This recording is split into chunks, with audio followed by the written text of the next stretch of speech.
on. Yeah, here we go. Oh boy.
Thought I was like a child, and I was like, why is your child barking?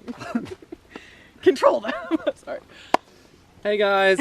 Hey guys. So we just got done with our Joe's Valley 2021 festival, and we didn't capture as much of it while we were there as we wanted to, so we decided we were going to film this recap. And we have literally just driven half-hour away from Joe's Valley. We were there a couple extra days. Yep. And We're here still we in are Emery County. In Emery County, but in a completely new land.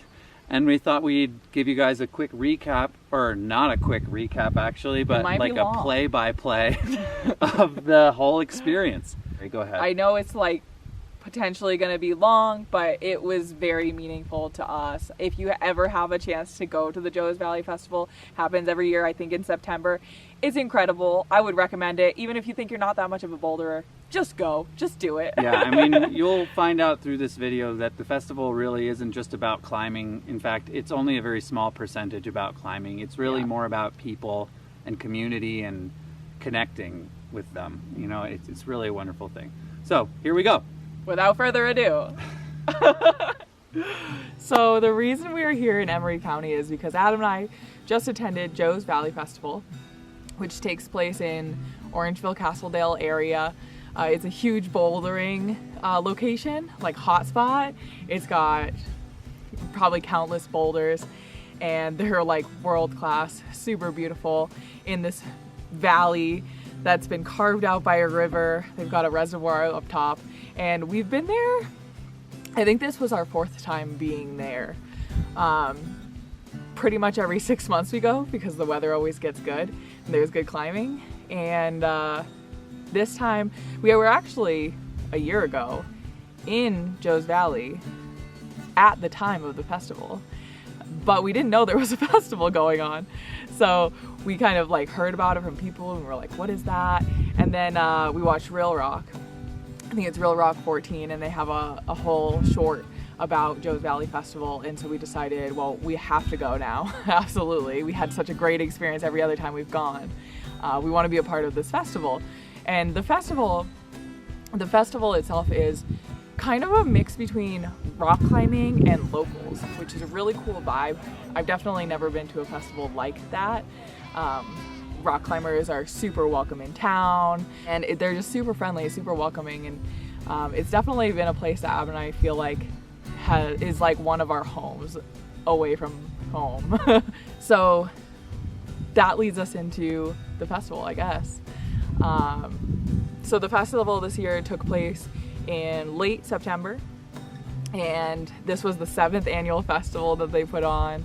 Adam and I actually got there the week early, so it's usually like Thursday through Sunday, and we ended up getting there the Sunday before. The night before the festival really started, Adam was projecting a route called Kill by Numbers, which is a V5 on the left fork. And he got pretty close, and we met an awesome guy there who was climbing the same route, and his name was Craig.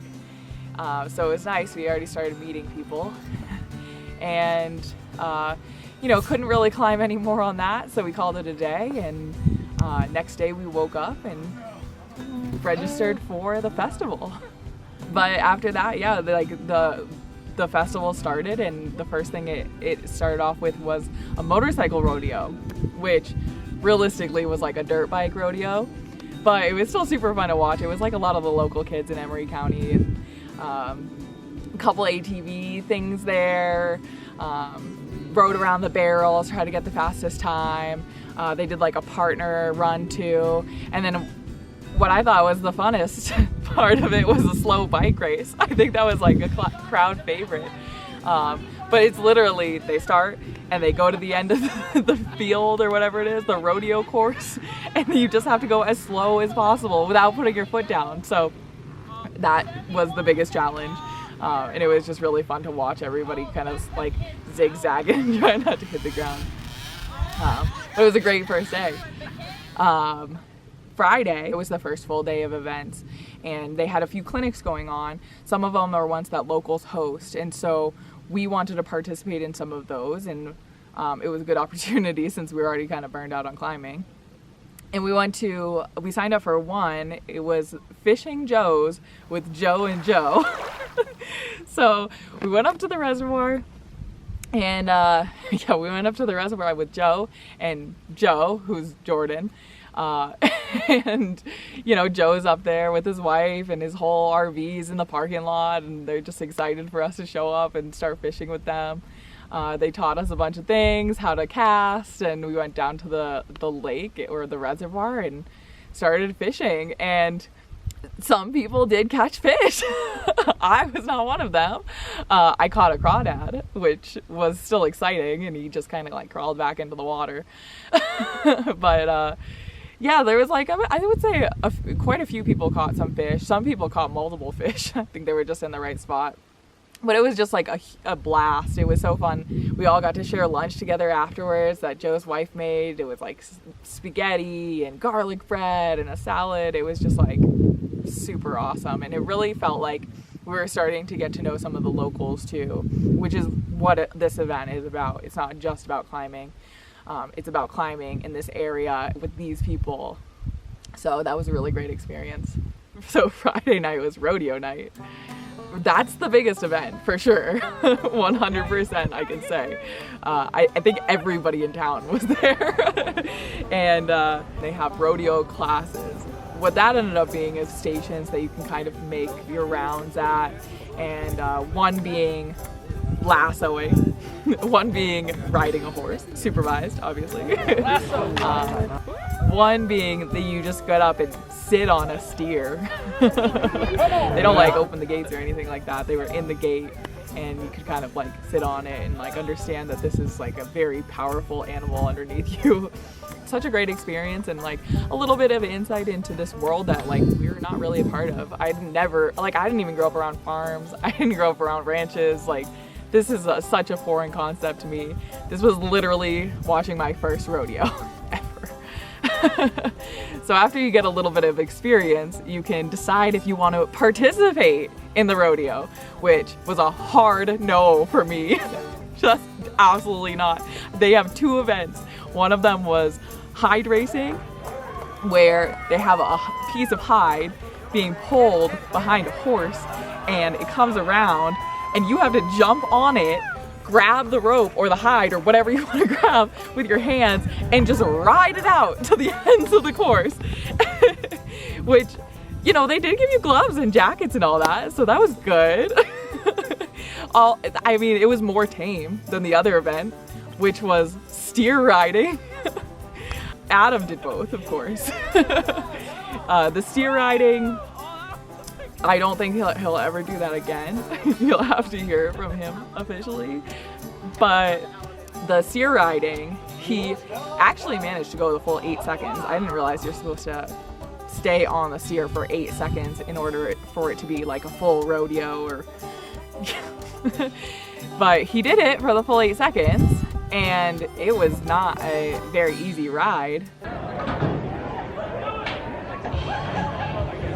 Here we go.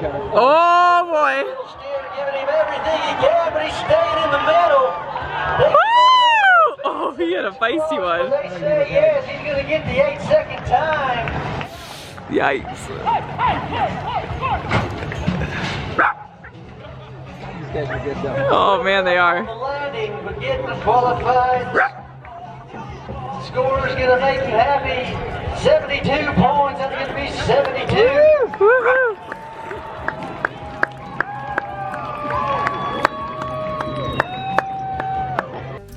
And I didn't realize at the time, but when he fell off, he fell like on the other side of the steer, so I couldn't really see, but he fell off into the fence.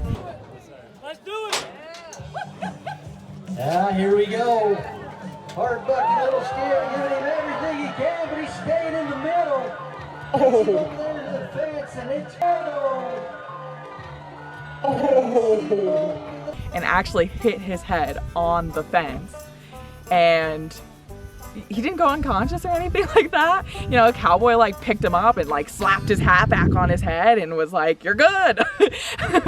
After he got out of the, you know, the stadium area, they took him into the ambulance and like checked him out, checked out his head, made sure everything was okay. And he actually has like a gash on the back from hitting his head on the fence. But they checked him out, no concussion. They said probably don't need stitches. I think he'll be good. And just kind of like sent him on his way with some extra liquid chalk for doing such a great job. So that was a little scary once I realized he was like injured. But yeah, he did it. He did a full rodeo. So from my perspective, Friday was all about this momentous experience of my life, which was riding a steer and like successfully doing a rodeo, which never expected that I would ever commit to that. In fact, I knew that it was going to be an option to a certain extent, that I would be able to. And I was bouncing back and forth with it. Like, do I even want to risk my body for this experience? And then, you know, you get closer and closer to it and you get amped up more and more. And eventually you're just like 100% definitely, I want to do every single thing here. So 4:30 is going to be when we get a setup for the rodeo games, or the practicing for the rodeo games. And that is where I learned lasso. I rode a horse for my first time my whole entire life. And of course I got the rundown of what the rodeo is going to be and what riding a steer is going to be like. Now let me just say, this all seemed so benign. Honestly, riding the steer when it was in the gate and not opening it up and without all the crowds and all the noise, it was very calm. So it like reassured a lot of us who were kind of nervous. In fact, like this circle that developed where we're all like signing our waivers and signing up for things, we're all kind of like saying the same things, which is like, is this worth it? Why am I doing this? I feel so stupid for doing this, but I want to do it anyway. And we're all like kind of like have each other's back with it. So like I was saying, we're amped up and we're all kind of peer pressuring each other in the most friendly, kind, lighthearted way to do these things that are completely outside of our comfort zone. And then here it is, 6 o'clock, it's rodeo time. So that was the rawhide first, where we rode behind the horse and you get dragged by a rope and you're kind of like dust all up in your face and everything. And that one seemed like it was going to be crazy, but it turns out it like wasn't so bad. So the rawhide, everything went well. It was super fun, super easy. Still, honestly, like easing our minds a little bit. Like this isn't as bad as we thought it was going to be. So rodeo starts, and the very first person gets up on there, and this steer is now really bucking around in the cage. Like we don't recognize this animal as the same one that we were practicing on before. And the gate opens up, and the first person lasts maybe 0.4 seconds, like out the gate on the ground right away. So everybody's like, duh, oh no, what are we doing now? And so they just kind of cycle them through. You know, we got the announcer calling names. Somebody gets up there, oh crap, and then they send them out 2 seconds, 3 seconds, 1 second, 1 second. Somebody gets 5 seconds. We're all like, oh my God, he's doing it. We can actually make this happen. And in case you didn't know, 8 seconds is kind of like the goal. Like you're done, you completed your run there. Eventually my name comes out, and I think like 2 or 3 people had gotten 8 seconds at this point, but it was obvious that one of the steer was like tired and like not into it. So they would just ride away, and eventually they'd be like, okay, I'm getting off, because it's like, it's not even bucking me anymore. But there was one that was like mad, like turning around in this little cage that you can't really fit. It was like turning all the way around and like leaping up and putting its head out. And so that's the one, of course, that I had to ride. And so I got on it, and I got all like situated, you know, like, so you're supposed to, you step across the back and you put your foot on the, just gently put it on the back so they know that you're gonna like mount them. And then they have this rope that's it's kind of like a cutaway rope, like it's just looped around and then you loop it back again. And they have it like real snug. You put your hand right up against the backbone and you just grab it real tight like this, and then they loop it over you again. And then you just scoot all the way up so that you're kind of sitting right on top of your hand, and you got your legs wrapped around the front shoulders of the steer. And so anyway, I'm in this position, I'm ready to go, and I'm like, okay, they're like, are you ready? You want to do it? And I'm just like, what do you want me to say? Yes? So they open the gate and I go flying out there, and I'm just holding on for dear life. It kind of blanks out at this point, and I can kind of like vaguely see in gray as I'm bouncing up and down on this steer, barely holding on for dear life, that we're moving towards the rails. And I was just like, oh God, please don't go that way, please don't go that way. And then I hear boom of my head hitting the side, and then next thing I know, I'm like on the ground, kind of like crumpled up, and this cowboy guy comes over, he's like, you all right, kid? He throws me up on my feet, puts my hat back on, he's like, you're good to go. And I'm like kind of dazed, kind of groggy, gotta get out of there. So I'm like gonna climb back in, and somebody tells me the next day that I tried to climb back in with another Riley steer instead of like out. So I was like climbing over the, oh my God. But I was a little bit woozy. And then I reached back where I bonked my head and I got some blood on my hand. And I was like, uh-oh, that's not a thing. That's like bad news or something. So then like I showed the camera guy, he took a picture of my bloody hand. And then next thing I know, somebody's like walking me over to where like, telling me to go over the ambulance. Now I feel like I just jumped over like 5 different gates to get there. Like I had to climb up and over, and I don't know, it just was a little bit hazy, we'll say, at that point. But anyway, it was really friendly, nice in the ambulance, you know, they're washing my head and all that stuff. And this is the something I wanted to get at, is the friends that I had made just by like all of us kind of being scared together. Everybody's walking by after the rodeo's done, and they're like, dude, how's your head? Are you okay? Oh my God. And it's sort of like this concern, but it's also this secondary interaction, which is, you know, you become friends after maybe 3 or 4 interactions where you're just like on the same page with somebody. So that leads us into the next day, and I won't talk any more about the rodeo. That was an amazing thing. But the next day was really amazing. When we got there in the morning, everybody was just coming up to me and being like, dude, how's your head? How are you? And I was like, I'm fine, everything cool. But I felt like I had this sort of reason for people to talk to me, which ended up making it sort of like even more of this community sense. You know, like I have people now that I know from all of these different cliques, people who went to different climbing stuff. I've got the people I met day one. And basically it's starting to become this group of like friends. Like we're all kind of in this together thing. And so we brought that with us throughout the day when we were going through the vendors and hanging out with our friends at the climbing games. And it was just this really cool feeling of like, we're not just me and Katie kind of exploring a festival. Like we all know each other. We've all like been through some stuff together, honestly. Okay, we're gonna do 5 more attempts on this here V5. I don't know what it's called. Here we go. It's called Zero Size.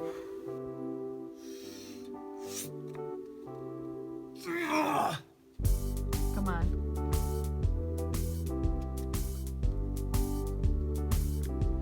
Nice. Get it. Okay, power. Get that foot. What? Yes, hold it. Ugh.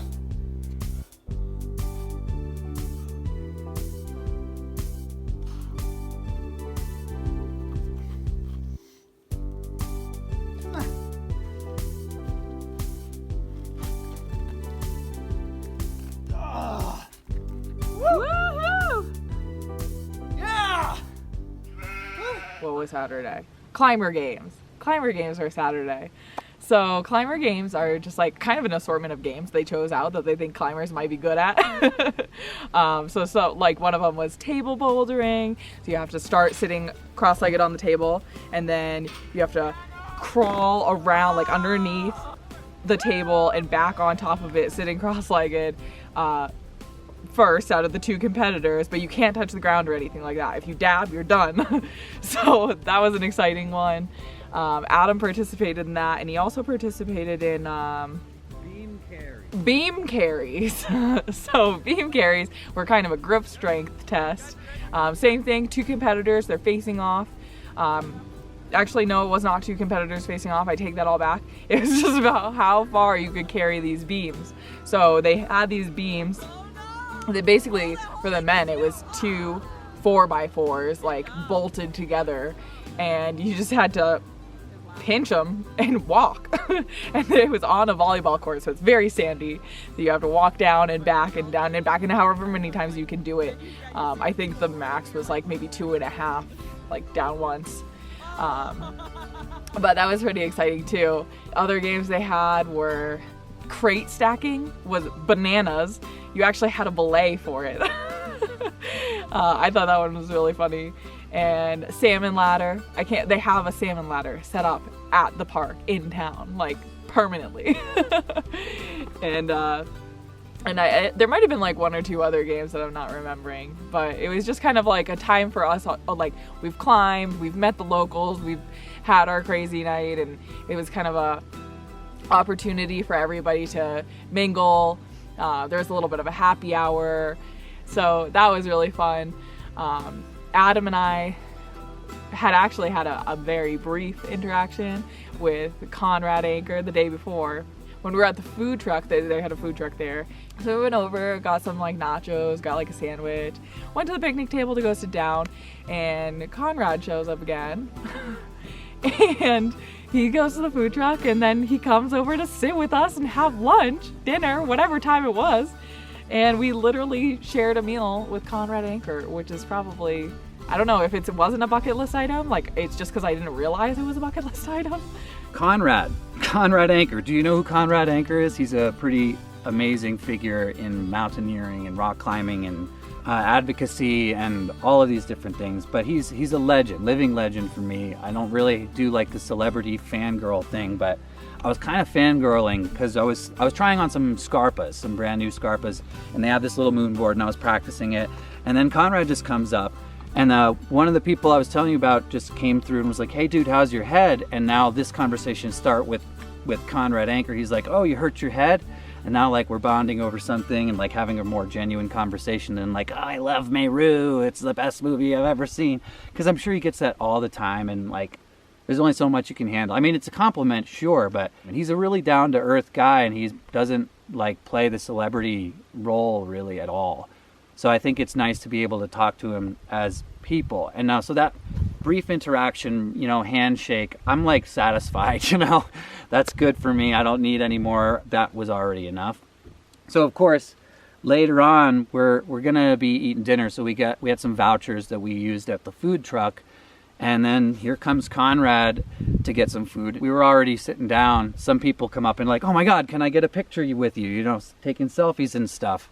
And you can almost tell that he's like, okay, yeah, over it a little bit.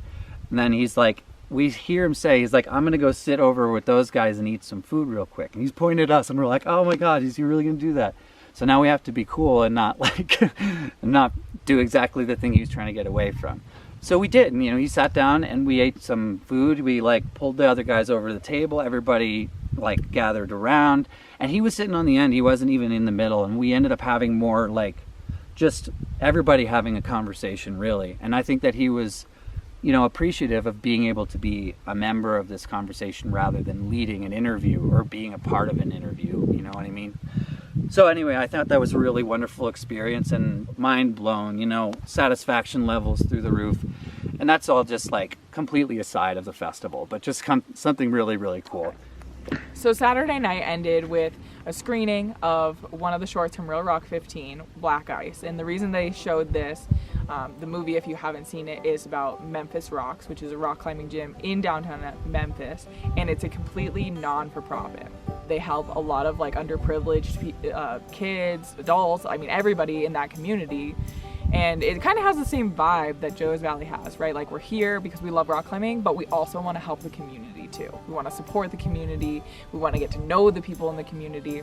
Some of the members of Memphis Rocks actually came all the way out here to Utah to participate in the Joe's Valley Festival. Everybody was like present throughout the whole thing. They had a booth going on Saturday during the climber games. We got to finish it off with a screening of Black Ice and then a Q&A. The members of Memphis Rocks and then Conrad Anker, who's also in the film, talking about what the movie means and what are the impacts and, you know, like what is Memphis Rocks all about. And that was incredibly like moving, to be honest. What Memphis Rocks is doing is really, really important and really, really amazing. And I want to support those guys as far as I possibly can. I don't think there's any way that we could go east without stopping in Memphis and seeing those guys again. So that was really, really a wonderful thing. And that kind of wraps up like the festival up into the service part. Sunday was really important because we wanted to give back to this community, Emery County, Orangeville, this place. There was 2 service events that were happening. One was up at the Boulders where we're establishing trails to the boulder problems, which helps a lot with erosion.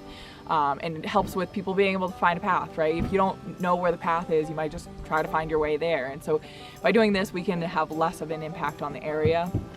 And then the other one, it was an event in town where we helped out one of the local companies, one of the local businesses. And this year it was Fatty's Pizza. That's the one Adam and I chose. You know, we wanted to give back to town and we also kind of felt it out and wanted to go where the help was needed. And we cleaned up the whole outside of it. People were repainting the trim, they repainted the whole building, we swept outside on the deck, we helped clean up their flower boxes that were kind of like falling apart a little bit. And you know, it was really cool to see just everybody chip in and what a huge impact we could make. I mean, honestly, it just like made me feel really good about giving back to the community that has given so much to us and the climbers. So while we're sitting here right over the San Rafael swell, this is part of a huge wilderness designation that has kind of come about because of Emery County and the climbers and the coalition between the Forest Service and all of these members of the community trying to protect this area, because really this is what brings us all together. You know, it's really nice to have friendly faces in town, but the reason why we all come out here is to celebrate this nature that we have. And I think that this festival does encapsulate so much more than just country living community mixing with climbers. It's just so much more about people in general all coming together and agreeing that this stuff is worth protecting and coming together for. And I just wanted to thank anybody who watches this video who was there and participated in any way in putting on this great festival. I just want to say thank you so much. All right, guys. Well, thanks again for coming along. I hope you enjoyed our recap and this beautiful view behind us, even if you can't hear anything that we're saying. Wouldn't that be terrible if the whole audio was Anyway, thanks for watching. We really appreciate it. Obviously, this area means a lot to us. We've been here a few times before, and this festival is just incredibly amazing. If you find yourself in eastern Utah in the month of September, I highly recommend checking it out. Come on out. I mean, we'll probably be here. Anyway, thanks for watching, guys. Like and subscribe if you want to do any of that stuff. No big deal. And I hope we'll see you, whatever the hell. We'll see you next time. Yeah, we'll see you next time. Stay tuned. Stay tuned. Why do I always say that? Larry. Actually, have you guys seen Larry lately? Okay. I think he deserves a like, right? Like that. Look at how he's like growing arms. For Larry. He's got a baby. Like and subscribe for Larry the Cactus. See you guys next time. Bye-bye.